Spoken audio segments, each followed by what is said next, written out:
흔히 말하는 보통 사람, 그것은 요즘 인터넷에 엽기 고사성어에 보면 보기만 해서는 도통 알 수 없는 사람을 보통 사람이라 한다 그럽니다. 이심전심, 사실 이 이심전심이라는 말은 우리 고사성어이긴 합니다만 이건 불교적인 용어입니다. 불교에서 나오는 용어인데 우리 교회에서도 많이 씁니다만 마음이 전해진다. 그러니까 말로 하거나 행동으로 하지 않더라도 마음과 마음이 서로 통한다. 그런 말 아닙니까? 그런데 이 말이 인터넷에 나오는 엽기 고사성어에 보니까 이순자가 심심하면 전두환도 심심하다. 또 재밌는 게 있습니다. 부전자전, 이거 뭔지 압니까? 아버지가 전시면 아들도 전시다. 진짜 기암을하게 웃기는 게 있습니다. 희노애락. 이 무엇이겠습니까? 미성년자들이 있어서 좀 미안합니다만 희한하게 놀다 보면 애가 태어난다.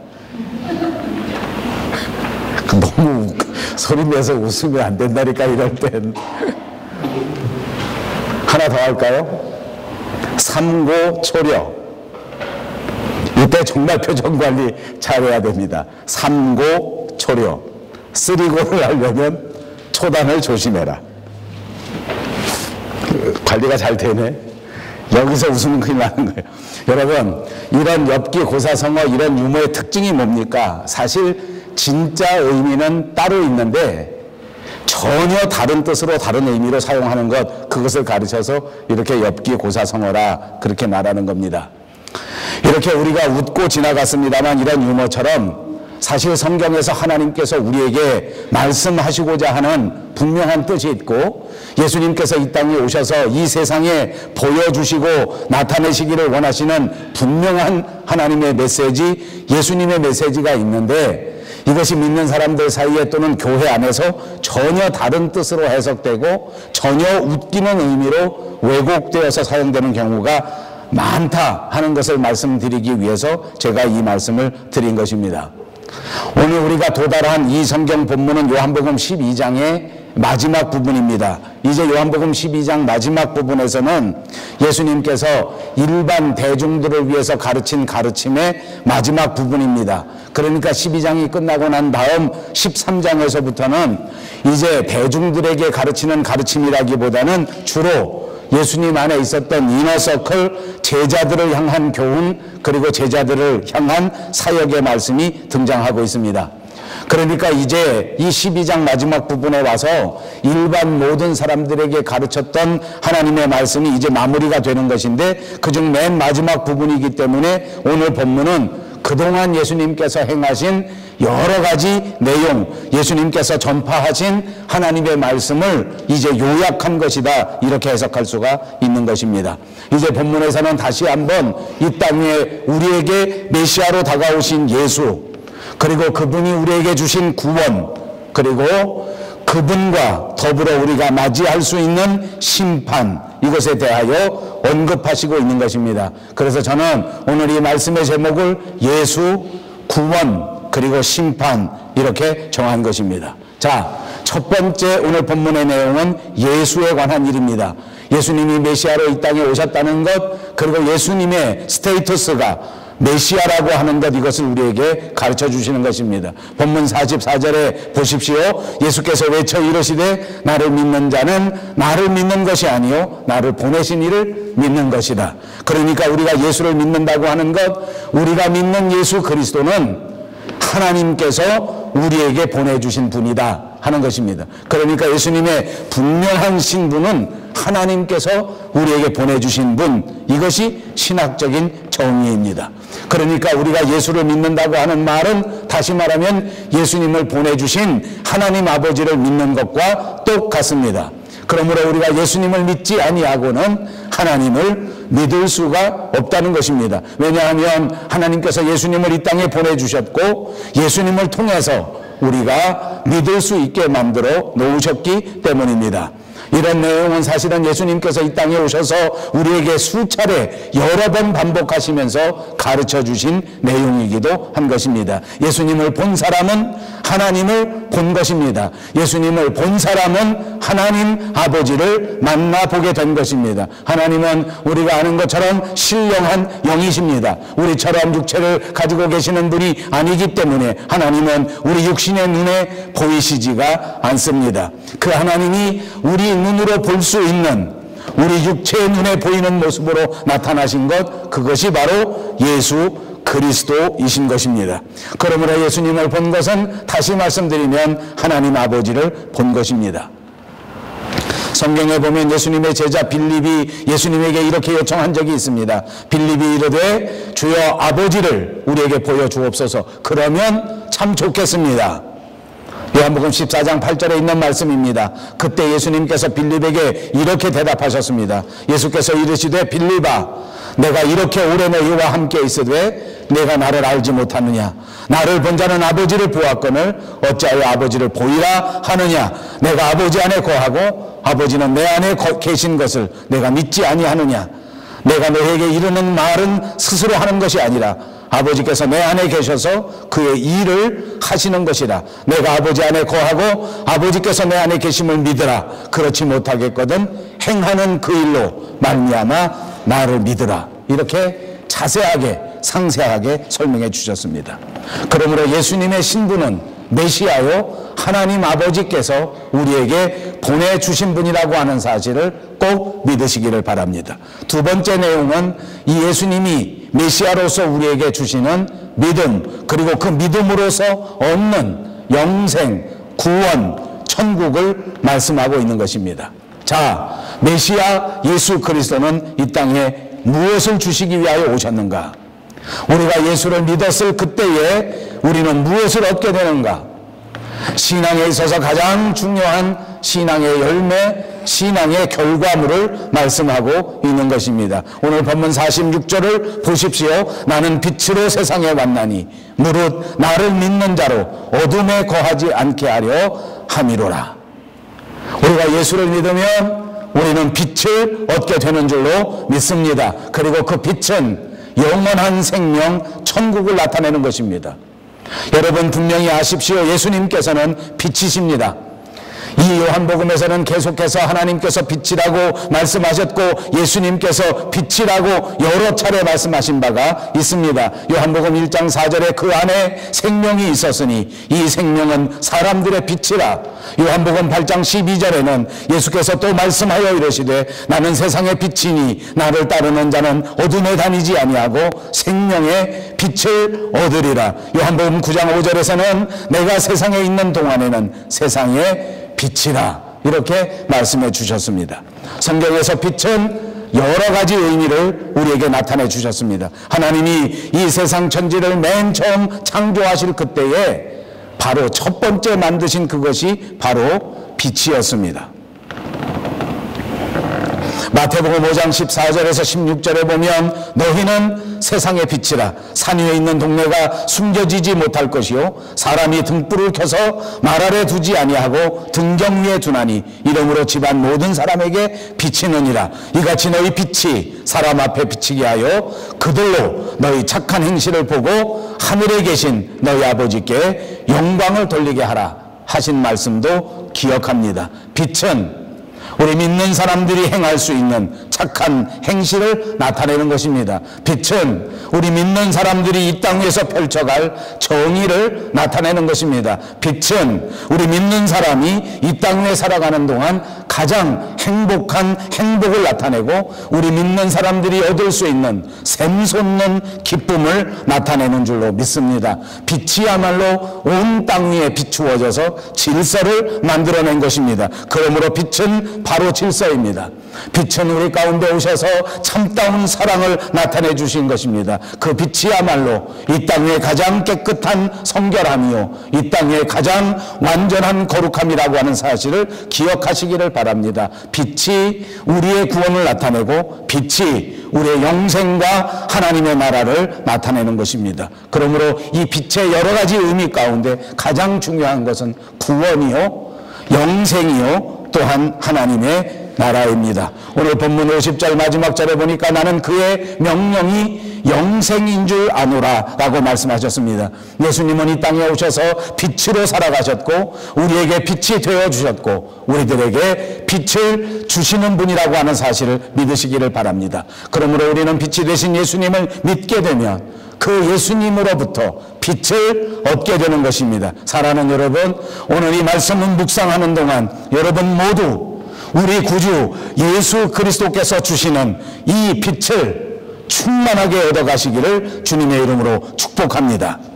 그렇습니다. 우리가 이렇게 예수 그리스도를 믿을 때에 그리스도께서 우리에게 빛을 주시고 그 빛은 우리의 구원이요 그 빛은 우리의 영생이 되는 것입니다. 그러므로 그 빛을 받은 사람들은 하나님의 나라에 넉넉히 들어갈 뿐만 아니라 오늘 이 순간 이 땅 위에 살아갈 때에도 여러분의 가정 위에, 여러분의 마음 위에, 여러분의 교회 위에 하나님의 나라 천국이 건설되어 질 줄로 믿습니다. 사랑하는 여러분, 그러므로 오늘 이 말씀을 생각하시면서 다시 한번 우리 마음속에 다짐하기 바랍니다. 우리에게 빛으로 다가오신 예수 그리스도를 여러분은 완전히 믿으십니까? 이 예수 그리스도를 나의 구주, 나의 하나님으로 분명하게 영접하십니까? 여러분 예수 그리스도의 빛을 여러분 마음의 가장 중심에 모셔 드리셨습니까? 예수님이 여러분의 삶의 주인이 되셔서 여러분의 삶을 주장해주고 계십니까?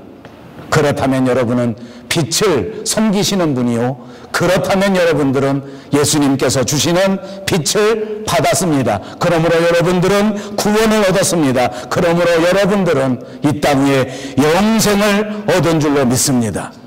이제 우리는 영생을 받았습니다. 영생을 소유했습니다. 우리의 영혼은 이미 하나님의 나라에 하나님의 거룩하신 장중에 붙들려서 살아가고 있는 것입니다. 이제 우리 인생의 삶의 주인이 내가 아니라 우리 주 예수 그리스도가 되신 것입니다. 이제 우리의 삶의 주인이 하나님이 된 것입니다. 하나님의 품 안에서 살게 된 것을 꼭 믿습니다. 우리가 입고 있는 이 육신의 옷은 일시적인 것입니다. 그리고 언젠가는 이 땅에 묻혀버릴 것이지만, 그러나 하나님의 사람이 된 저와 여러분의 인생은 그것으로 끝나는 것이 아니라 반드시 새로운 옷을 입고 새로운 몸으로 부활하게 되는 것입니다. 신령한 몸으로 부활합니다. 강건한 몸으로 부활하게 됩니다. 다시는 썩지 않는 몸으로 부활하게 됩니다. 영광스러운 몸으로 다시 태어나는 것을 반드시 믿으시기를 바랍니다. 이것이 예수 그리스도를 통하여 우리에게 주신 영생, 바로 구원인 줄로 믿습니다. 오늘 본문의 세 번째 내용은 바로 심판입니다. 믿지 않는 사람, 예수님을 영접하지 않는 불신앙에 대하여 최후에 있어질 일들을 말하는데 그것이 클리어하게 심판인 것입니다.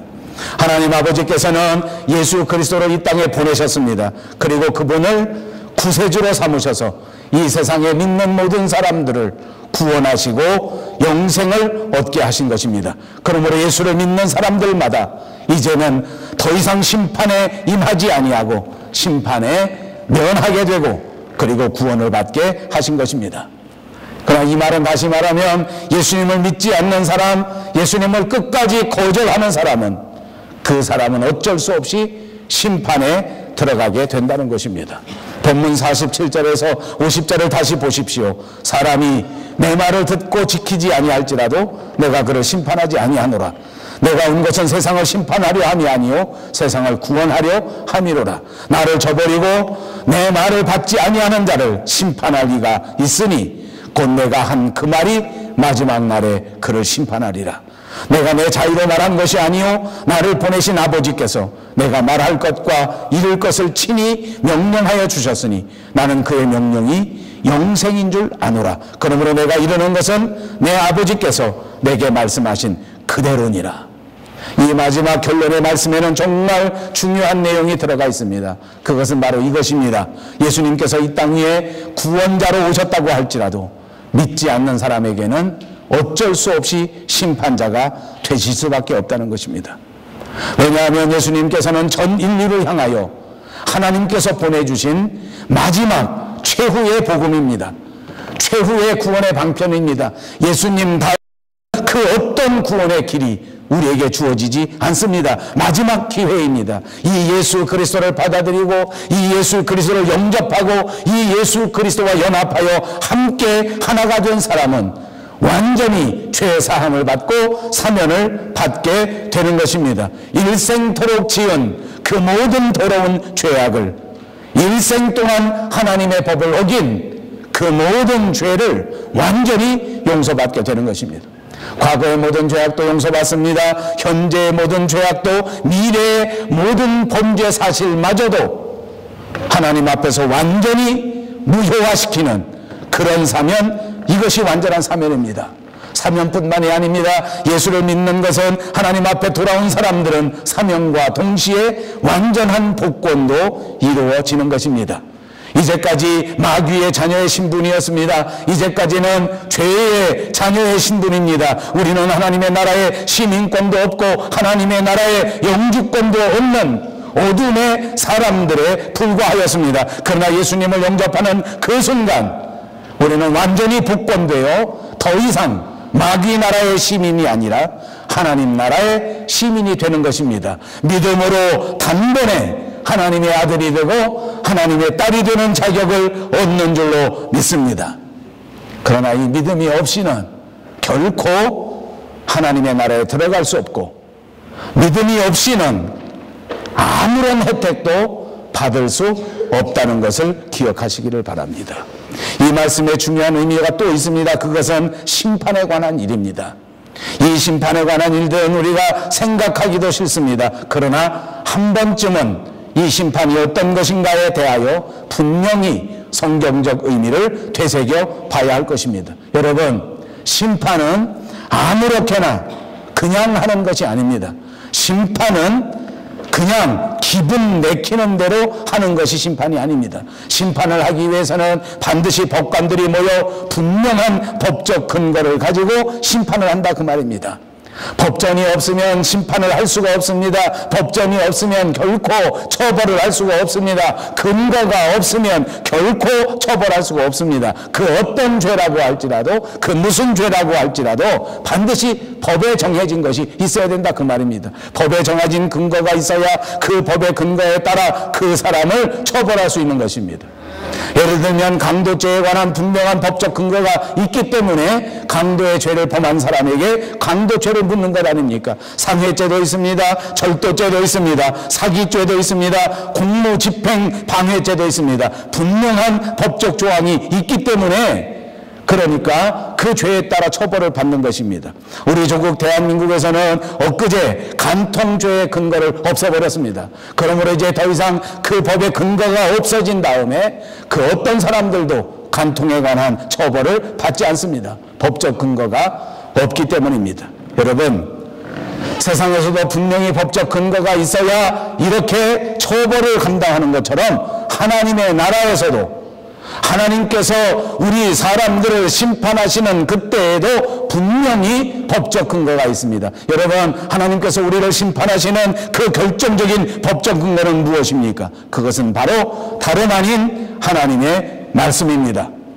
하나님의 말씀, 성경이야말로 하나님께서 우리에게 주신 완전한 하나님의 법입니다. 그러므로 이 하나님의 말씀, 성경은 우리에게 영생을 주시는 복음의 책인 동시에 또한 우리에게 심판을 이루시는 재판의 근거가 되는 완전한 법전이 된다는 말입니다. 하나님께서 세상 사람들을 심판하실 때의 그 모든 법적 근거는 바로 성경에 있는 하나님의 말씀입니다. 주님이 우리에게 오셔서 전파해 주신 그 예수 그리스도의 말씀, 그것은 그대로 하나님의 말씀이요, 그것은 그대로 하나님의 법이요, 그것은 그대로 우리의 심판의 근거가 된단 말입니다. 여러분, 하나님의 말씀에서 우리에게 말씀해 주시는 법의 근거를 요약하면 무엇입니까? 그것은 바로 믿으면 구원받는다는 근거입니다. 믿으면 구원받는다. 이것이 하나님의 말씀 아닙니까? 그러므로 이것이 심판의 법전입니다. 믿으면 구원을 받는다. 여러분, 입으로 한번 해보십시오. 믿으면 구원받는다. 그것이 뭐라고요? 하나님의 법전입니다. 그러면 또 다시 말씀드려 볼까요? 이 하나님의 법전에서 하시는 말씀 한마디로 하면 믿으면 구원받는다는 것인데, 이 말을 뒤집으면 무엇입니까? 믿지 않으면 심판받는다는 것입니다. 이 말도 한번 해보십시오. 믿지 않으면 심판받는다. 믿지 않으면 심판받습니다. 믿지 않으면 지옥 갑니다. 믿지 않으면 형벌받습니다. 오늘 본문 48절에서 50절 다시 한번 읽어드리겠습니다. 나를 저버리고 내 말을 받지 아니하는 자를 심판할 이가 있으니 곧 내가 한 그 말이 마지막 날에 그를 심판한다. 내가 전한 이 복음이 마지막 날에 그를 심판한다. 예수님의 전하신 복음이 무엇입니까?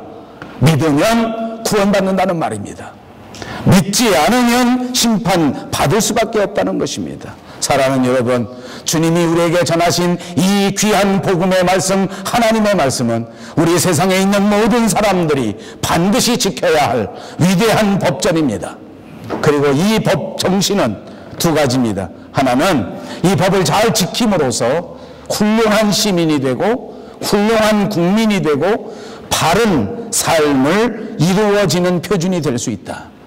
그러므로 법을 잘 지키는 사람은 훌륭한 시민입니다. 법을 잘 지키는 사람은 훌륭한 사람입니다. 법을 잘 지켜야 안정된 삶을 살 수 있고 바른 삶을 살 수 있지 않습니까?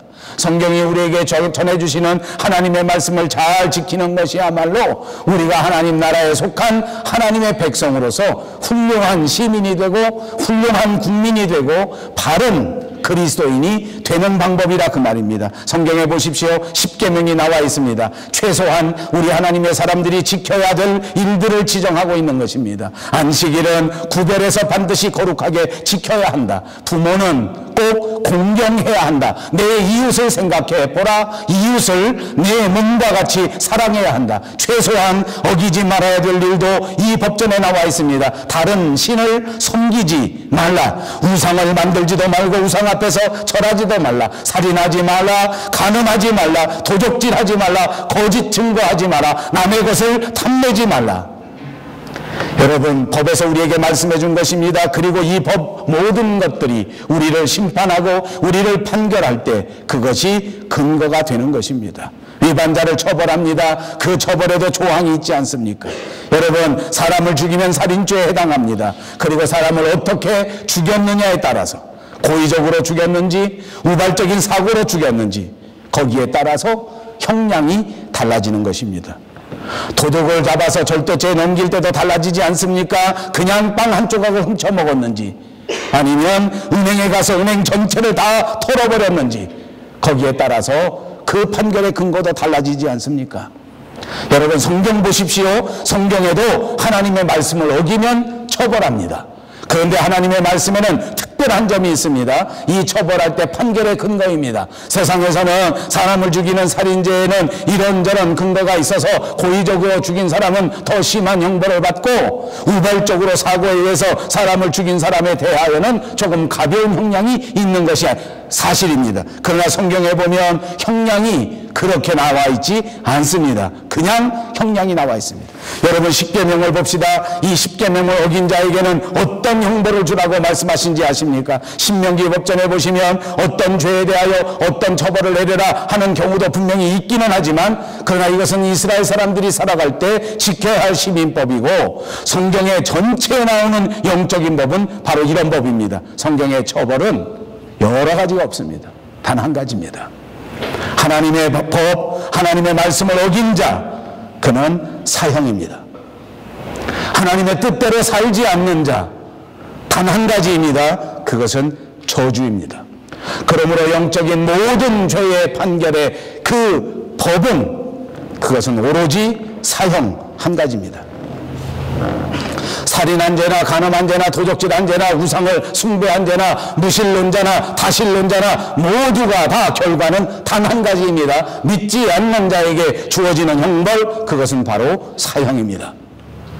여러분, 에덴 동산에서 법도 한 가지였습니다. 선악을 알게 하는 나무, 그 나무는 절대 먹지 마라. 내가 먹는 날에는 반드시 죽으리라. 하나님이 명령하신 것을 지키지 않으면 형벌은 단 한 가지, 죽는 것입니다. 법조문도 오직 하나입니다. 처벌도 오직 하나입니다. 달리 해석하면 이렇게 해석할 수 있습니다. 예수님을 믿으라, 위반하면 죽는다. 하나님의 말씀대로 순종하며 살아라, 위반하면 죽는다. 무시무시하지 않습니까? 이것이 성경의 말씀입니다. 사람이 하나님의 법을 어기면 죽습니다.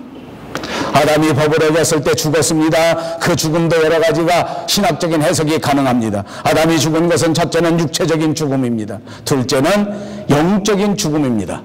그리고 또 있습니다. 죽도록 고생하는 것, 그것도 죽음입니다. 요즘 젊은 아이들이 하는 말 중에 그냥 너 이제 죽었어? 그런 말 합니다. 그거 육체적으로 죽은 걸 말하는 건 아니지 않습니까? 영적으로 죽는 것을 말하는 건 아니지 않습니까? 세상에 살기는 살지만 죽은 것처럼 죽도록 고생하게 된다, 그 말입니다. 성경에 보니까 이것도 죽음입니다. 우리가 예수를 믿지 않고 말씀에 순종하지 않으면 육체적으로도 죽고 영적으로도 죽고 뿐만 아니라 세상에 살면서 죽도록 고생한단 말이에요. 죽도록 고생하는, 날마다 고생 아래 있습니다. 날마다 저주 아래 있게 된단 말입니다. 하나님의 법을 어긴 자에게 주시는 하나님의 말씀, 신명기 28장에 보니까 내가 성읍에서도 저주를 받고 들에서도 저주를 받고 광주리와 떡반죽 그릇이 저주를 받고 내 몸의 소생과 내 토지의 소산과 내 소와 양의 새끼가 저주를 받게 된다. 무시무시한 저주입니다. 이 말은 우리에게 다른 의미가 또 있습니다. 그것은 최후 심판에 대하여 이 저주에 대해서 깊이 생각하고 이것을 잘 깨달으라는 의미가 있는 줄로 믿습니다. 주님은 우리에게 분명하게 말씀하셨습니다. 주님이 이 땅에 오신 것은 이 세상을 구원하기 위하여 오신 분이십니다. 우리 주님은 저와 여러분을 구원하실 세상의 구주입니다. 바로 저와 여러분, 우리 가정, 우리 회사, 우리 학교, 우리 교회 모든 사람들을 구원하러 오신 줄로 믿습니다. 안타깝게도 이 예수님을 받아들이고 예수님을 영접하지 못한 사람에게는 최후의 심판이 내려질 수밖에 없습니다. 우리에게는 두 가지 최후가 있습니다. 하나는 역사의 종말입니다. 언젠가 이 세상이 끝날 것입니다. 우리가 바라보고 있는 이 모든 산들도, 이 모든 들판도 수명이 있다는 말입니다. 언젠가는 끝납니다. 여러분, 그러나 예수 믿는 사람들은 이 마지막 우주적 종말이 왔을 그때에도 우리에게는 큰 의미가 없습니다. 왜냐하면 우리는 완전한 사면을 받았기 때문입니다. 지구가 끝나면 그 즉시 하나님의 나라로 옮겨가게 되는 것을 믿습니다. 지구의 모든 것이 종말이 다가오면 두려워하지 마십시오. 그 순간이 저와 여러분이 하나님의 나라로 이사가는 날이라, 그 말입니다. 또 우리에게 다른 종말이 있습니다. 그것은 바로 개인의 종말입니다. 여러분, 이 온 우주의 종말보다 훨씬 더 가까운 것은 우리 개인의 종말입니다. 아무리 100세 시대가 되었다고 할지라도 지금 이 자리에 앉은 분 중에 100년 더 이 세상에 살 사람은 한 사람도 없습니다. 어찌 보면 10년, 20년밖에 안 남은 사람들이 대부분일지도 모릅니다. 더 가까운 사람도 있을지 모릅니다. 우리는 길어야 100년 이 땅 위에서 사는 것입니다. 반드시 이사갈 날이 있습니다.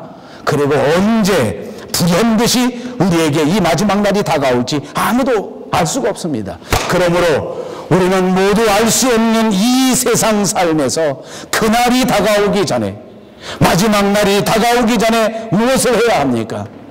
예수 그리스도의 말씀을 받아들이고 그분의 말씀에 완전히 순종하면서 살아가는 것, 그것이 가장 중요한 일이란 말입니다. 이렇게 이 마지막 날이 다가오기 전에 예수님을 더 굳게 믿고 더 굳게 예수님의 위에 서서 예수님이 주시는 그 신령한 은혜, 그 신령한 평안을 마음껏 누리시다가 주님 만나는 그날에 잘했다고 칭찬받을 수 있는 저와 여러분 모두가 되시기를 주님의 이름으로 축복합니다.